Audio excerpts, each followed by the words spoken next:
Meron ka rin ba nito sa bibig mo? Minsan lumalabas ito ng kusa pag may dura ka, tapos sumasama siya sa dura mo. Pero grabe, ganito pala yun guys. Kaya pala yung hitsura noon, dyan pala siya tumatambay sa bandang throat natin. Pero kadiri talaga kasi, di ba kung nagkaroon na kayo ng ganito, sobrang bawd. It's like a video you can smell. Grabe yung hitsura nito guys.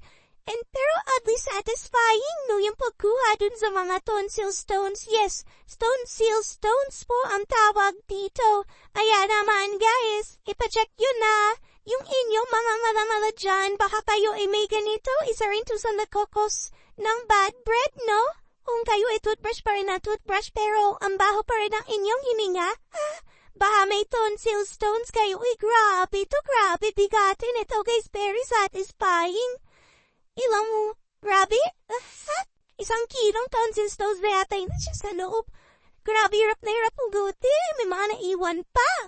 Ay yung iba kasi nagdi-DIY pa Pwede rin nating sundutin ang cotton buds, but I don't know if it's advisable. So, yun lang guys. I-check nyo na baka meron din kayong ganito.